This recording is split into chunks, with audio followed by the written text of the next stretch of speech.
বাংলাদেশ সশস্ত্র বাহিনী দেশ ও জাতির সেবায় সবসময় নিয়োজিত রয়েছে বলে মন্তব্য করেছেন বিমান বাহিনীর প্রধান air chief marshal Hasan Mahmud Khan. রবিবার দুপুরে সাভারের আশুলিয়ার বাইপাইল এলাকায় বাংলাদেশ ন্যাশনাল ক্যাডেট কোর অধিদপ্তরের বার্ষিক কেন্দ্রীয় ক্যাম্পিংয়ের সমাপনী কুচকাওয়াজ অনুষ্ঠানে প্রধান অতিথির বক্তব্যে তিনি এসব কথা বলেন।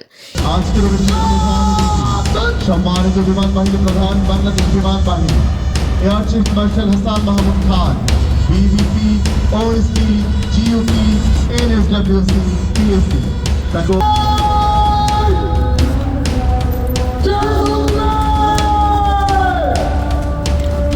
Air chief marshal Hasan Mahmud Khan বলেন, দেশের মানুষের সেবায় বাংলাদেশ বিমান বাহিনী অত্যন্ত গুরুত্বপূর্ণ ভূমিকা পালন করতে যাচ্ছে।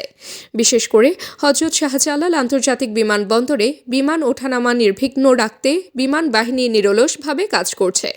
দেশে যে কোনো সংকটময় মুহূর্তেও বিমান বাহিনী মানুষের পাশে রয়েছে বলে তিনি উল্লেখ করেন। অনুষ্ঠানে সামরিক বাহিনীর বিভিন্ন স্তরের ঊর্ধ্বতন কর্মকর্তারা উপস্থিত ছিলেন।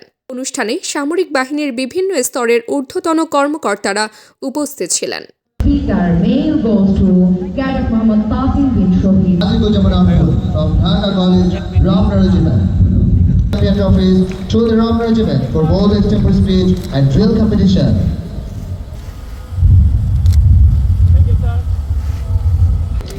মহাপরিচালক Bangladesh national cadet corps, GOC, বিভিন্ন শিক্ষা প্রতিষ্ঠানের সকল স্তরের কর্মকর্তাবৃন্দ, প্রিন্ট ও ইলেকট্রনিক মিডিয়ার সাংবাদিকবৃন্দ স্পষ্টভাবে ফুটে উঠেছে।